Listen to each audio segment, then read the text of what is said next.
Assalamualaikum warahmatullahi wabarakatuh. Selamat datang kembali di channel yang akan membedah dunia hingga ke inti.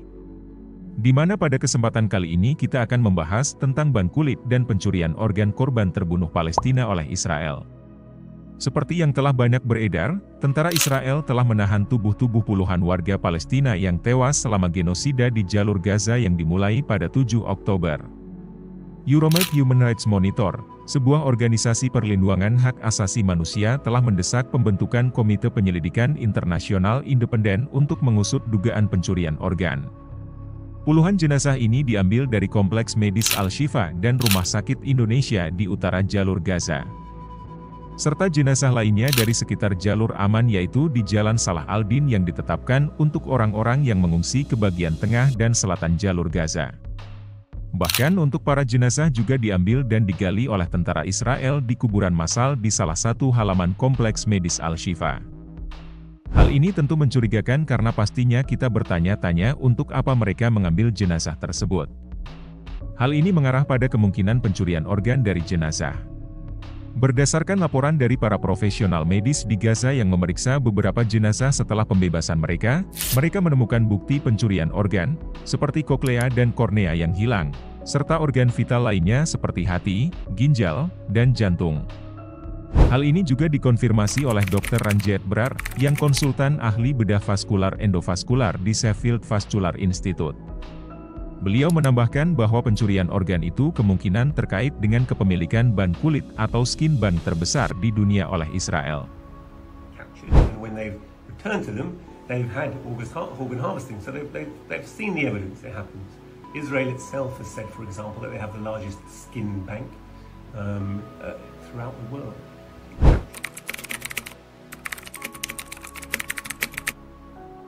Israel memiliki ban kulit terbesar di dunia, suatu lembaga medis yang mengumpulkan dan menyimpan kulit manusia untuk digunakan dalam perawatan luka bakar dan kanker kulit. Pendirian ban ini berlangsung pada tahun 1986 dengan pengawasan dari sektor medis militer Israel, yang memberikan layanannya secara global, terutama kepada negara-negara barat yang membutuhkan. Namun ada yang janggal dan aneh di sini, karena ban ini lebih besar daripada skin ban milik Amerika, yang dimana notabene warga Israel jauh lebih sedikit dari Amerika, dengan perbandingan 1:35. Cadangan kulit manusia yang dimiliki oleh negara pendudukan Israel, setara dengan 170 meter persegi, yang disimpan di dalam ban kulit Israel. Jumlah tersebut dianggap tidak masuk akal untuk ukuran negara Israel. Terlebih Israel berada di urutan ketiga dalam hal penolakan penduduknya untuk mendonorkan organ tubuh, yang dikaitkan dengan keyakinan agama Yahudi. Hal ini menyebabkan jumlah warga Israel sebagai pendonor di skin ban sangat sedikit. Hal ini menyebabkan mereka mencurinya dari warga korban Palestina tanpa izin terlebih dahulu, namun belakangan ada indikasi jika kulit ini tak hanya berasal dari para warga Palestina saja, tetapi para pengungsi dan orang asing. Sedangkan, para tentara IDF Israel tidak pernah dijadikan sebagai pendonor. Di samping itu, skin ban ini juga melakukan pencangkokan organ para warga Palestina atau martir tanpa persetujuan. Lalu, raga atau tubuh mereka dikembalikan dengan keadaan organ-organ yang telah diambil. Tetapi ada jasad atau tubuh yang disimpan di kuburan massal. Bahkan organ-organ tersebut diperdagangkan secara ilegal dan berskala internasional.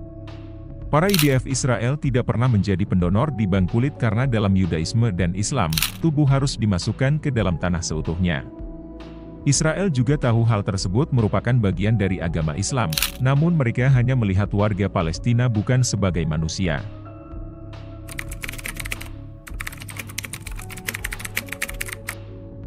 Israel telah mengakui bahwa para patolog telah mengambil organ dari jenazah Palestina yang telah meninggal dan dari orang lain, tanpa persetujuan keluarga mereka. Namun praktik tersebut dikatakan berakhir pada tahun 1990-an.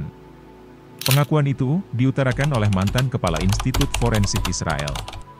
Pengakuan ini muncul setelah adanya perdebatan sengit yang dipicu oleh laporan surat kabar Swedia yang menyatakan bahwa Israel membunuh warga Palestina untuk menggunakan organ mereka pada tahun 2009. Pengungkapan tersebut telah dimuat sebuah dokumenter televisi. Hal ini juga menimbulkan kemarahan di dunia Arab dan Muslim serta memperkuat stereotip sinis tentang Israel dan sikapnya terhadap Palestina. Menurut laporan yang beredar pada waktu itu, pada tahun 1990-an, para ahli di Abu Kabir mengambil kulit, kornea, katup jantung, dan tulang dari jenazah tentara Israel, warga Israel, Palestina, dan pekerja asing, dan mereka seringkali melakukannya tanpa izin dari kerabat. Militer Israel mengkonfirmasi informasi tersebut bahwa praktik tersebut terjadi, tetapi mereka mengklaim bahwa kegiatan tersebut berakhir 1 dekade yang lalu dan tidak lagi terjadi. Meski sampai sekarang tidak pernah ada bukti bahwa Israel telah berhenti melakukan tindakan tersebut. Dalam bukunya Overturned Dead Bodies, Dr. Israel Meira Weiss mengklaim organ diambil dari orang-orang Palestina yang meninggal antara tahun 1996 dan 2002, lalu kemudian digunakan dalam penelitian medis di universitas-universitas Israel dan ditransplantasikan ke tubuh pasien Israel. Yehuda Hess, mantan Direktur Institut Kedokteran Forensik Abu Kabir Israel, juga mengakui tentang pencurian organ dari warga Palestina yang telah meninggal. Pengakuan lainnya berasal dari investigasi televisi Israel yang kontroversial pada 2014 mencakup pengakuan dari pejabat tinggi, bahwa kulit yang diambil oleh Skin Bank berasal dari tubuh pekerja Palestina dan Afrika yang tewas untuk merawat warga Israel, seperti tentara yang mengalami luka bakar. Menurut penyelidikan oleh jaringan CNN Amerika, Israel diyakini sebagai pusat terbesar perdagangan organ manusia ilegal global, termasuk pencurian organ dari warga Palestina untuk digunakan ilegal. Euromed Monitor juga mengkonfirmasi bahwa Israel adalah satu-satunya negara yang secara sistematis menahan jenazah dari mereka yang dibunuhnya, dan diklasifikasikan sebagai salah satu pusat terbesar di dunia untuk perdagangan organ manusia ilegal dengan dalih deterensi keamanan. Seperti negara lainnya, Israel harus tunduk pada aturan hukum internasional yang menghormati dan melindungi jenazah selama konflik bersenjata. Euromed Monitor mendesak negara tersebut untuk mematuhi hukum internasional dan menegaskan kembali perlunya menghormati dan melindungi jenazah selama konflik bersenjata. Konvensi Jenewa keempat tahun 1949, yang belum diratifikasi oleh Israel, mewajibkan para pejuang untuk menghormati martabat orang yang meninggal, termasuk mencegah penjarahan, mutilasi, atau perlakuan tidak hormat terhadap tubuh para korban. Mereka juga menegaskan bahwa siapapun yang menolak untuk menyerahkan jenazah yang telah meninggal kepada keluarga yang berduka untuk penguburan yang layak dan sesuai dengan keyakinan agama mereka dapat dianggap sebagai hukuman kolektif, yang dilarang keras dalam hukum internasional.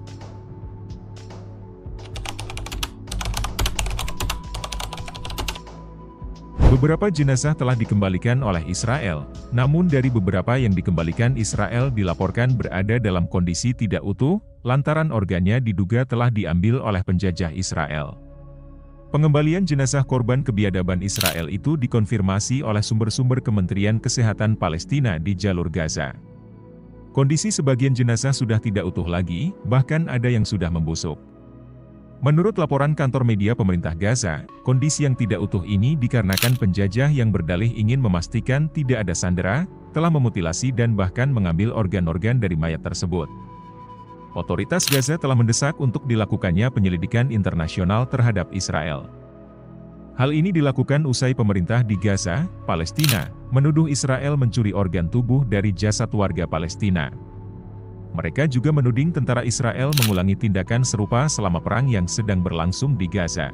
Tentara Israel juga disebut telah melakukan hal keji dengan menggali jenazah dari kuburan. Aksi ini juga merupakan protes dan kritikan atas sikap diamnya dunia internasional dan organisasi-organisasi internasional yang beroperasi di Gaza, termasuk Komite Internasional Palang Merah, terhadap kejahatan mengerikan yang dilakukan oleh pendudukan Israel di Palestina. Namun sampai saat ini baik Israel atau organisasi-organisasi internasional tersebut masih belum mengeluarkan pernyataan atas kejadian ini. Itulah informasi mengenai pencurian organ oleh Israel dan ban kulit terbesar dunia di Israel.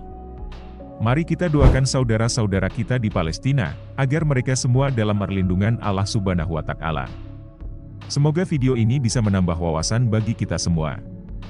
Jangan lupa like, komen, dan subscribe channel ini agar tidak ketinggalan konten-konten menarik lainnya seputar fakta di dunia. Terima kasih banyak atas perhatiannya. Wassalamualaikum warahmatullahi wabarakatuh.